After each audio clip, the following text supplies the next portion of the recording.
Target with Raju sir के YouTube channel पर स्वागत और आपका अभिनंदन करता हूं। लगातार के वीडियो में जिस तरीके से आप लगातार की वीडियो में आप हिंदी प्राप्त कर रहे हैं और शिवचरण सर भी हमारे साथ जुड़ गए और उन्होंने भी अपने वीडियो के माध्यम से जितना भी सारी चीज़ें हो रही हैं आपके पास पहुंचाई जा रही हैं। जितने भी आगामी पेपर में जिस टॉपिक से आपके क्वेश्चन ज़्यादा उठने हैं उस टॉपिक में ज़्यादा ध्यान देते हुए यहाँ से वीडियो आपको दिया जा रहा है। तो हम समझते हैं कि आपको यहाँ से ज़रूर फ़ायदा मिल रहा होगा।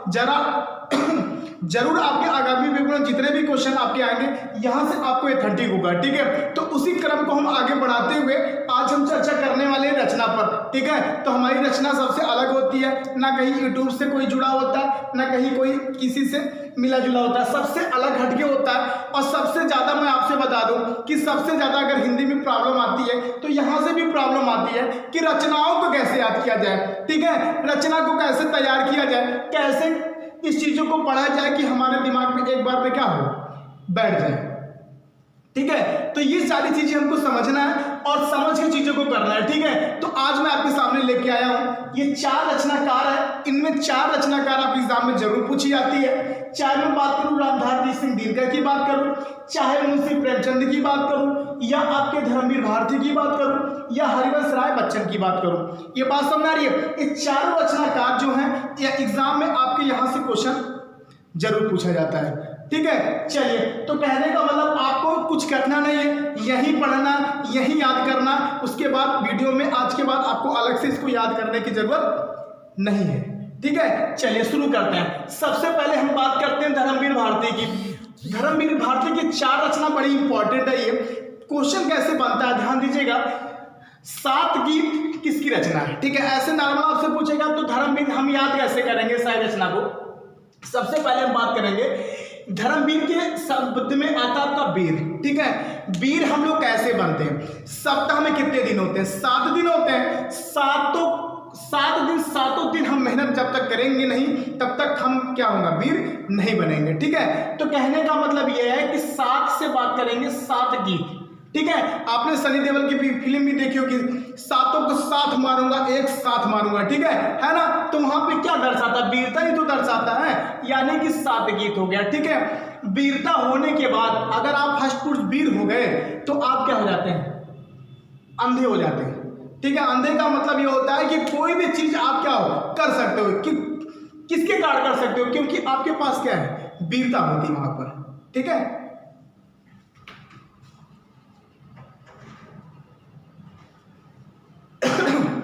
उसके बाद बात करेंगे, उसके बाद अंधा युग की बात करेंगे। ठंडा लोहा क्या होता है, ठंडा लोहा। अब देखिएगा जो लोहा अपना हाथ पैर क्या होता है, वीरता होने के बाद आपका हाथ पैर क्या हो जाता है, लोहे की तरह हो जाता है। ठीक है, ये ठंडा हमने ऐसे आप हटा दीजिए और यहां से आप करेंगे लोहे से। ठीक है, थोड़ा सा लॉजिक बना के याद करेंगे तो याद हो जाएगा। यानी 7 गीत हो गया, 7 दिन मेहनत करेंगे तो हम क्या होंगे, वीरता को प्राप्त करेंगे। वीरता को प्राप्त करने के बाद हम क्या हो जाएंगे, अंधा हो जाते हैं। कोई भी काम हम अंधे दिल से क्या कर सकते हैं, काम पूरा कर सकते हैं। उसके बाद हाथ पैर हमारा क्या हो जाता है, लोहे की तरह हो जाता है। ठीक है, सनी देओल की तरह। ठीक, उसके बाद हम सबके क्या हो जाते हैं, प्रिय हो जाते हैं। क्या हो जाते हैं, प्रिय हो जाते हैं। ठीक है, तो प्रिय से बनेगा आपका कनुप्रिया। बहुत पूछा जाता है कनुप्रिया किसकी रचना है। ठीक है, ये चारों रचना ये समझ में आ गई। ठीक है, चलिए आगे चलते हैं। आगे हम बात करते हैं मुंशी प्रेमचंद की। ठीक है, मुंशी प्रेमचंद की अगर हम बात करते हैं तो इनकी एक रचना आपकी क्या, गोदान, आपको सबको पता होगा। ठीक है, गोदान आपने कक्षा इंटर से ही हाई स्कूल से ही आप पढ़ते चले आ रहे हो, ये आपको पता होगा। उसके बाद देखिएगा गबन जो इनकी रचना, ये कैसे याद करेंगे। जो मुंशी जी होते हैं ये सारे मान को क्या करते हैं, हमेशा गबन कर जाते हैं। ठीक है, यानी क्या कर जाते हैं, खा जाते हैं। ठीक है, गबन कर जाते हैं। उसके बाद एक रचना आती है मुंशी प्रेमचंद की कर्मभूमि। ठीक है, ये कैसे याद होगा, यानी जो मुंशी का काम होता है, जो मुंशी का काम होता है, इनका जो कर्म होता है वो कैसा होता है, भूमि से संबंधित होता है। ठीक है, मुंशीगिरी जो संबंधित होता है वो कैसा होता है, भूमि से संबंधित होता है। ठीक है, ऐसे याद करेंगे। ठीक है, तो वहां से क्या हो जाएगा, कर्मभूमि। उसके बाद याद करेंगे सेवा सदन, बड़ा इंपॉर्टेंट है सेवा सदन किसकी रचना है। तो जो मुंशी जी होते हैं इनकी सेवा खूब की जाती है। ठीक है, इसलिए की जाती है, ये कर्म भूमि को देखते हैं। ठीक है, लेकिन माल भी गबन कर ले जाते हैं। ठीक है, ध्यान दीजिएगा, माल भी गबन कर ले जाते हैं, इसलिए इनकी सेवा सदन क्या है कि होती भी रहती है, उसके कारण भी। ठीक है, चलिए उसके बाद एक सूत्र इनका मंगलसूत्र, ठीक है। मंगलसूत्र बहुत पूछा जाता है, ये कई बार एग्जाम में पूछा गया। तो मंगलसूत्र से याद करिए, देखिए मंगलसूत्र जहां बात करते हैं वहां प्रेम से संबंधित होता है, ठीक है। शादियों में जो मंगलसूत्र होता है तो प्रेम की अगर हम बात करेंगे तो इसमें प्रेम शब्द आ रहा है ना, तो मुंशी प्रेमचंद, मंगलसूत्र मुंशी प्रेमचंद। उसके बाद निर्मल, क्या हो गया, निर्मल, ठीक है। तो इसमें निर्मल कैसे याद करेंगे, कोई मल नहीं, ठीक है। यानी कि जो मुंशी जी है इनमें कोई मल नहीं होता, यानी कोई खराबी इनमें नहीं होती मुंशी जी में, ऐसे याद करेंगे, ठीक है, निर्मल से, ठीक। चलिए आगे, ये दोनों याद हो गया, रिवीजन करा देते हैं। मुंशी प्रेमचंद जी, गोदान, इनको आपकी रचना पता होगी। गोदान मुंशी जी सारे चीज को क्या कर जाते हैं, गबन कर जाते हैं, और इनका काम क्या होता है, कर्मभूमि से होता है, ठीक है। उसके बाद इनकी सेवा भी खूब की जाती है, तो सेवा सदन रचना निकल के आता है। मंगलसूत्र की बात करेंगे तो मंगलसूत्र किससे संबंधित है, प्रेम से संबंधित है, तो मंगलसूत्र प्रेमचंद हो जाएगा, मुंशी प्रेमचंद, ठीक है। उसके बाद बात करेंगे निर्मल की, तो ये मल इनका गंदा नहीं होता है, इनका निर्मल मल होता है, ठीक है। चलिए आगे आप करेंगे, रामधारी सिंह दिनकर, रामधारी सिंह दिनकर, रामधारी सिंह दिनकर बहुत बार एग्जाम में पूछा गया। ये 11 रचना जितनी मैं लिखा हूं मैं आपको बता रहा हूं, ये 2 मिनट में, अभी 1-2 मिनट में तैयार हो जाएगा, ठीक है, ध्यान से सुनिएगा। रामधारी सिंह जो दिनकर है इनके शब्द में धारी शब्द आया है, क्या आया है, देखिएगा, रामधारी की रचना में जो नाम है ये धारी शब्द आया है। धारी से क्या निकलता है, नारी, धारी से नारी निकलता है, तो नारी से एक रचना निकल के आता है कि अर्धस्वर नारी, ठीक है। धारी से क्या बना, नारी बना, तो अर्धस्वर नारी, यानी जो आधे दिमाग की नारी होती हैं, जो आधे दिमाग की नारी होती है वो क्या होती है, पागल होती है।